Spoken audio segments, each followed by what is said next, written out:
rich history of this place owes much to its geographical location. Located in the borderlands, the gateway from the Carpathian Mountains to the lowland plains, on the navigable Sand River, which of course created great trade opportunities. And that is why this town, Przemyśl, grew up. I'm standing here in the market square in Przemyśl at the beginning of our journey, a journey through history which takes us from the end of the Roman Empire to the end of the Second World War. A rich history of people, of buildings, of institutions. Join me on Poland Daily History as we see Przemyśl above ground and below ground.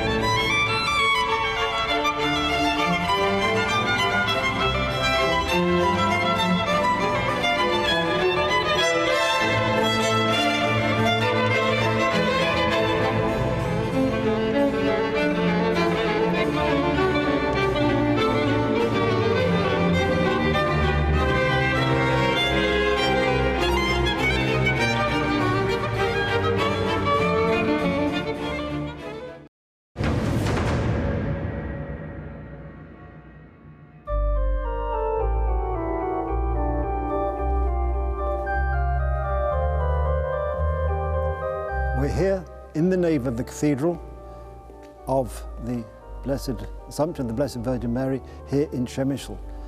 We've seen on a previous occasion the crypt, but now we are seeing the magnificence of the cathedral itself revealed.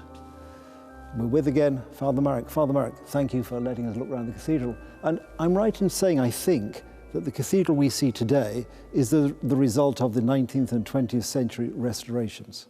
Yeah, it is. It is the major last restoration in this cathedral, which changed almost everything in this interior. Right, and I was particularly struck by the painting on the ceiling. And could you say something about who painted it? Mm-hmm. This painting was made by Tadeusz Popiel, very famous painter from Kraków. It was in the beginning on 20th century, in 1905, 1907. He painted all the naves and also a sanctuary of cathedral, and painted there in neo-Gothic and neo-Baroque style some scenes. Yeah, because as we wander around, we'll see this marvellous mix of, as you say, neo-Gothic and neo-Baroque.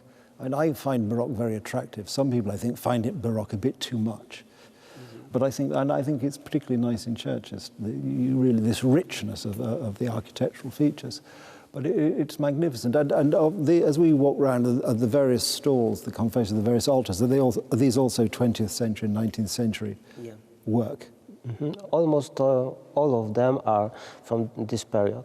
Okay, so we don't really have much of the original interior left.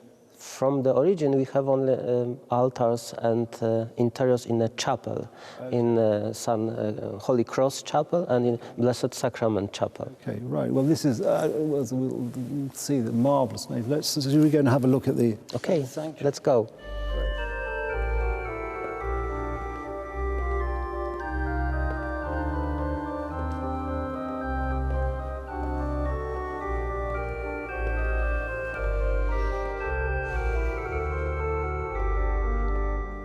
Father Marek, we're here in the Presbyterium of the cathedral. From an English sense, I would say the sanctuary, but it is, of course, the area immediately surrounding the high altar. And I think I'm correct in saying this is the part of the cathedral which is built on the foundations of which are the original rotunda we saw earlier. Exactly, yet it is.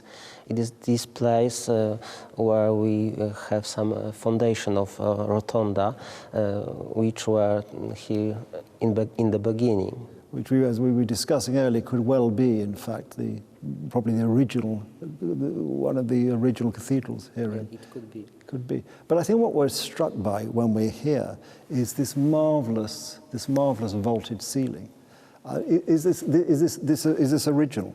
Yeah, it is. It was discovered in late 60s of 20th century, and you can see there some paintings from 1549, perhaps because this date is above the high altar. Oh yes, 1549. Well, that's a remarkable discovery, and because the paint is so bright and so vibrant even today. But I think the other thing that strikes you in this part of the cathedral are these marvelous stained glass windows. I mean, could you say something about each of these windows? Yeah, it's very important for this cathedral because two of these stained glasses were made by Józef Mehofer, very famous Polish painter and artist. This with Saint Stanisław, bishop and martyr, and then the second one, baptized of the Christ. In main window. And another three are Saint Kazimierz, Saint Michael, an Archangel, and Our Lady Maria. Yeah, absolutely. But to say this is actually relatively modern, it's still remarkably effective. Mm-hmm. And on the other side, because we don't have the stained glass, but we have some marvelous paintings. I mean, could you say a few words about those? Yeah, this painting was made by Tadeusz Popiel, the same artist who painted naves and whole interior of the cathedral in the beginning on 20th century. And in these paintings you can see some saints, Saint Valentine, our patron, Saint Joseph, and a vision of the Sacred Heart of Jesus in this one. Marvellous, absolutely fantastic. Because as we look here, this super, really detailed main altarpiece, which I was surprised you were telling me earlier is actually relatively modern. Yeah, from 1894 you can find a date on the top of Christ. On the top of Christ, oh right, I suppose that's where people would look for it. But I mean, it is actually just a marvellous piece, so colourful, and so much for the entombment of Christ. I mean, so much life in it, ironically, of course. Absolutely marvellous to see that.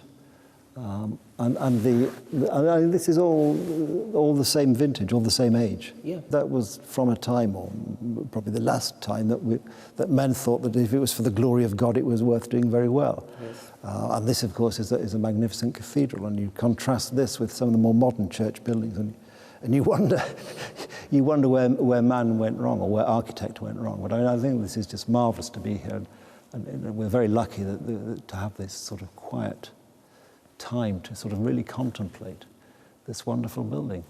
Okay, then we'll go and see some more of the cathedral. Thank you.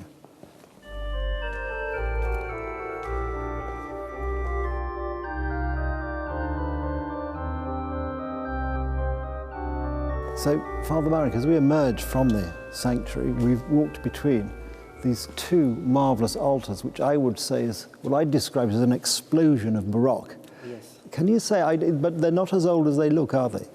Of course, they are also from beginning on 20th century, but in this altar we have very special sculpture. It is Our Lady of St. Hyacinth, which is a miraculous sculpture made from alabaster, and it is dated on late 15th century, right.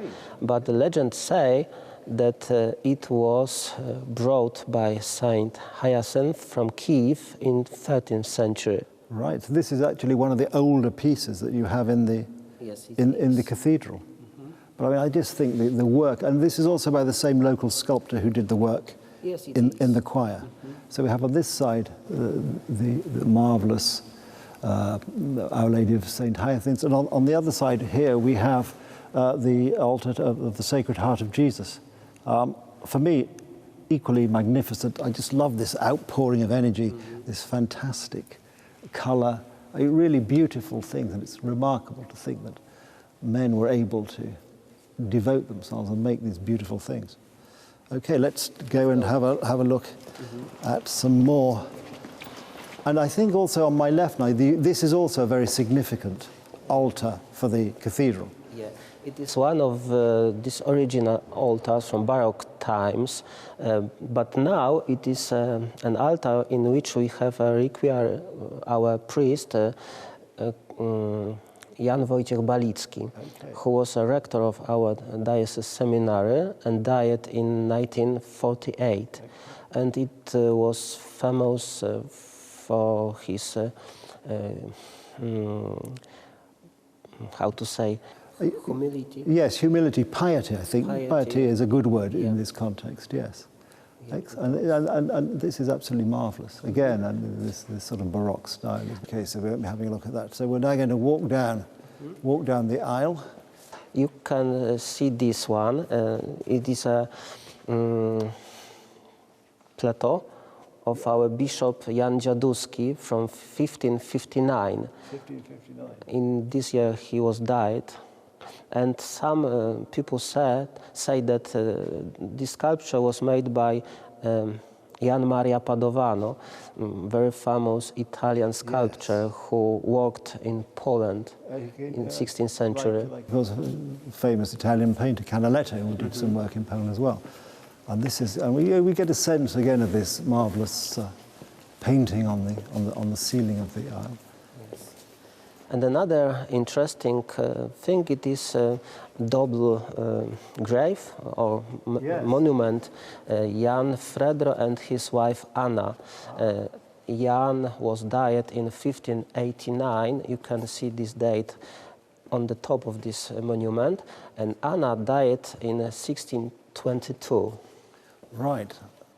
So it is Renaissance monument. And this is again an original, one of the original pieces, Yes, it is. one of the older monuments in the cathedral. I mean, this is absolutely magnificent.